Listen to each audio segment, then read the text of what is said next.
रामचंद्र तिवारी जी का हिंदी का गद्य साहित्य पढ़ना क्यों जरूरी है।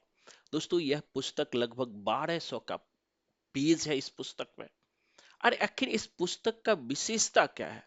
पिछले 2-3 महीने से मैं इस पुस्तक का अध्ययन कर रहा हूं और समझने का प्रयास कर रहा हूं। सबसे बड़ी खासियत जो मुझे लगी कि इस पुस्तक में जो चीज हम पढ़ते समय छोड़ देते हैं उनका भी इन्होंने कलेक्शन किया है। दूसरी बात कि जो गद्य साहित्य है, चाहे वो उपन्यास हो, कहानी हो, निबंध हो, आलोचना हो, इन सब को इन्होंने बड़े ही डेप्थ में बताया है। अगर कोई आलोचना है, अगर कोई निबंध है या कोई गद्य साहित्य है तो उनके विषय में भी बताया, उनके विषय के बारे में भी बताया गया है। कब का है ये तो है ही, उनके विषय के बारे में भी बताया गया है। आज उसी इस बुक के निचोड़ का, आखिर इस बुक में मेन पॉइंट्स क्या है, उसी को समझने का प्रयास करेंगे। बिल्कुल ध्यान से समझिएगा। और अगर आप संपूर्णता में साहित्य को समझना चाहते हैं तो केबी कैंपस से आप जुड़ करके अपनी सफलता की गारंटी ले सकते हैं। तो चलिए सीधे चलते हैं। जैसे कि आप स्क्रीन पर बुक का हेडिंग देख रहे हैं आप, हिंदी का गद्य साहित्य। और खास करके ये यूजीसी के लिए या अन्य डीएसएसबी, नवोदय, केवीएस, हर एग्जाम के लिए ये महत्वपूर्ण है, तिवारी जी की बुक। अब देखेंगे इनके विषय वस्तु क्या है। तो पहला खंड में इन्होंने हिंदी गद्य का स्वरूप विकास बताया है। आने की हिंदी गद्य का स्वरूप क्या है, हिंदी गद्य का विकास कैसा हुआ, आदिकालीन हिंदी गद्य, राजस्थानी गद्य, ब्रजभाषा का गद्य या दक्कनी खड़ी बोली गद्य का विकास कैसे हुआ, आधुनिक खड़ी बोली गद्य का विकास कैसे हुआ।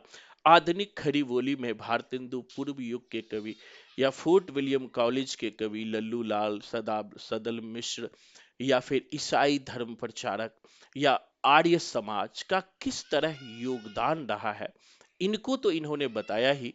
साथ ही उस समय का जो है प्रताप नारायण मिश्र, बालकृष्ण भट्ट, बद्री नारायण चौधरी प्रेमगढ़, ठाकुर जगमोहन सिंह ने इस शैली का कैसे विकास किया, महावीर प्रसाद द्विवेदी ने खड़ी बोली के विकास में किस तरह का योगदान दिया, या द्विवेदी युग के अन्य कवियों ने खड़ी बोली के विकास में क्या योगदान दिया। छायावादी कवि ने हिंदी गद्य के विकास में क्या योगदान दिया। या यहाँ पर एक बहुत महत्वपूर्ण पॉइंट्स यहाँ उठाया गया है, इनको ध्यान में रखिएगा। जहां स्थापना और तर्क अभी हम लोग पढ़ रहे थे तो वहां भी जैसे गद्य काव्य और गद्य गीत की भाषा पे इन्होंने चर्चा किया है। छायावादी आलोचकों का गद्य या प्रगतिशील लेखक, हिंदी गद्य विचारशील आलोचकों या प्रयोगवादी लेखकों का गद्य की भाषा क्या है, उन सब की इन्होंने चर्चा की है। साथ ही दूसरे सेक्शन में अगर आप देखेंगे खंड में, तो हिंदी गद्य की विधाओं के विकास की इन्होंने चर्चा की है कि निबंध साहित्य का विकास किस तरह हुआ। और निबंध में जैसे भारतेंदु युगीन निबंध, द्विवेदी युगीन या फिर शुक्ल पूर्व, शुक्ल युग, इन सब में निबंध का विकास कैसे हुआ और इस दौर के प्रमुख निबंधकार कौन थे, उनको भी इन्होंने लिया है। जैसे इस दौर के निबंधकारों में ठाकुर प्रसाद सिंह, रामदरस मिश्र, हरिशंकर परसाई, श्रीलाल शुक्ल, विद्यानिवास, धर्मवीर भारती, कृष्ण बिहारी मिश्र, रमेश चंद्र शाह, सबको इन्होंने लिया है। साथ ही हिंदी आलोचना का विकास में इन्होंने आधुनिक हिंदी से पूर्व हिंदी की आलोचना क्या थी, भारतेंदु काल में समीक्षा सिद्धांतों में नया मोड़ आया, पत्र पत्रकारिता का में क्या योगदान रहा, द्विवेदी युग का सैद्धांतिक आलोचना क्या था, इन सब का। और सबसे बड़ी बात जहां से आजकल क्वेश्चन उठा रहा है, जैसे देखो व्यवहारिक रूपों का विकास कैसे हुआ, शास्त्रीय आलोचना क्या है। अभी हमने आपको बताया था तर्क स्थापना में कि शास्त्रीय आलोचना समझने का मौका मिलेगा। रीति लक्षण ग्रंथों की परंपरा का विकास शास्त्रीय आलोचना में के संदर्भ में, नवीन दृष्टिकोण, तुलनात्मक मूल्यांकन का विकास कैसे हुआ, या व्याख्यात्मक टीकाएं या पाठलोचन या पाठानुसंधान या प्राचीन व्यवहारिक आलोचना, इन सब की चर्चा इन्होंने यहाँ पर किया है, जो परीक्षा के दृष्टिकोण से भी महत्वपूर्ण हो जाता है। अगर आगे हम देखें तो छायावाद और उसके बाद की हिंदी आलोचना, जैसे स्वच्छंदतावादी आलोचना क्या है, ये समझने का मौका मिलेगा अगर इस बुक को पढ़ेंगे। और आपको पढ़ाऊंगा भी मैं क्लास में स्वच्छंदतावादी आलोचना क्या है। अभी हमने पढ़ा था स्थापना तर्क में कि प्रभाववादी आलोचना क्या है, मनोवैज्ञानिक आलोचना क्या होता है, अंतश्चेतनावादी आलोचना क्या होता है, ऐतिहासिक सांस्कृतिक आलोचना क्या होता है, शास्त्रीय समीक्षा, अन्वेषण या अनुसंधान परक आलोचना, मार्क्सवादी, प्रगतिवादी या मार्क्सवादी बनाम समाजवादी आलोचना। ये यहां से सवाल पूछ लेता है, खासकर अब डिस्क्रिप्टिव टाइप सवाल पूछ रहे हैं। खासकर के आपने हरियाणा का पेपर दिया होगा या यूजीसी नेट के पेपर दिया होगा, तो अब इसी तरह के सवाल पूछ रहे हैं। तो ऐसे सेक्शन को जानना, ऐसे सेक्शन को समझना बहुत जरूरी हो जाता है हमारे लिए और आपके लिए। साथ ही अगर देखेंगे तो आलोचकों में जो प्रमुख इन्होंने लिया है, जैसे प्रकाश चंद्र गुप्त, शमशेर बहादुर शेख, रामविलास शर्मा, मुक्तिबोध, शिवदान सिंह चौहान, अमृत राय, रंगे राघव, रमेश कुंतुल मेघ, इन सारे आलोचकों को। और सबसे बड़ी खासियत है कि हमने जब हम लोग पढ़ते हैं तो बहुत सारे आलोचक को छोड़ देते हैं या छूट जाता है, लेकिन इन्होंने सारे आलोचकों को लिया है। यही कारण है कि अधिकतर क्वेश्चन यहां से बाहर नहीं जा पाता है, कोशिश भी होता है लेकिन बाहर नहीं हो पाता है।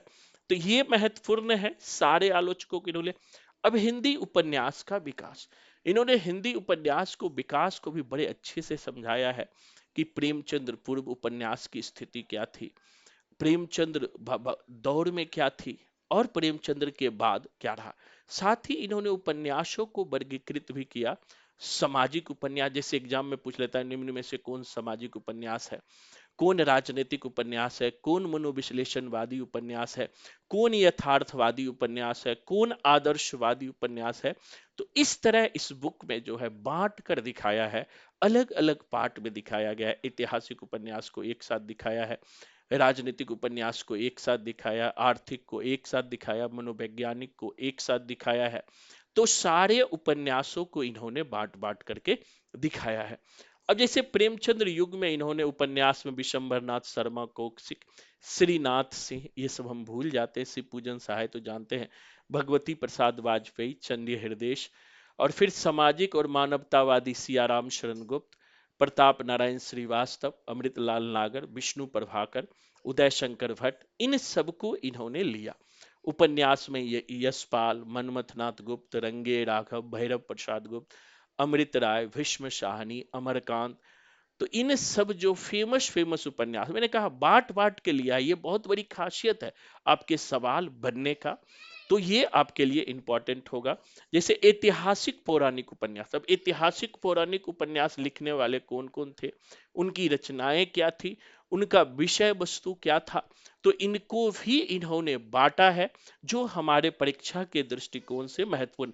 जैसे आंचलिक उपन्यास है, तो इन्होंने सबसे बड़ी खातिया कि सारे आंचलिक उपन्यास को एक साथ लिया है, उन आंचलिक उपन्यासों के विषय वस्तु को बताया है, कौन कौन से आंचलिक उपन्यासकार रहे हैं, उनके विषय वस्तु क्या रहा है, उन्होंने क्या कहने का प्रयास किया है, क्या समझाने का प्रयास किया है, इनकी भी चर्चा इन्होंने की है।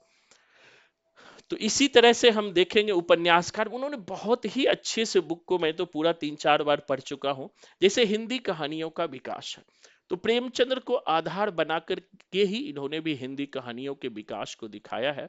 भारत का प्राचीन कथा साहित्य, लोक कथाएं, पश्चात का क्या प्रभाव रहा, प्रारंभिक हिंदी कहानियों की विकास परंपरा क्या रहा है, प्रेमचंद्र युग, प्रेमचंद्र के बाद का युग या उसके आधुनिक युग की कहानियों की क्या परंपरा रही है। और सबसे बड़ी बात, समकालीन रचनाकार को भी इन्होंने अलग से दिखाया है, कौन कौन समकालीन कहानीकार है, इन सबको इन्होंने ले लिया है। साथ ही महिला कहानीकार को ही लिया है और उन कहानियों के विषय को भी लिया है। सबसे बड़ी बात है कि आजकल विषय ज्यादा पूछ रहा है कि इसका विषय वस्तु क्या है, तो उन विषय वस्तु को भी इन्होंने इसमें पुटअप किया है। और जैसे नाटकों में भी लिया है इन्होंने, नाटक जैसे भारतेंदु पूर्व युग, भारतेंदु युग, भारतेंदु के बाद का युग, जयशंकर प्रसाद का युग, जयशंकर प्रसाद के बाद का युग, अब इसी तरह समकालीन नाटककार को इन्होंने बदला और नाटककारों को भी विषय के दृष्टिकोण से बांट कर दिखाया है।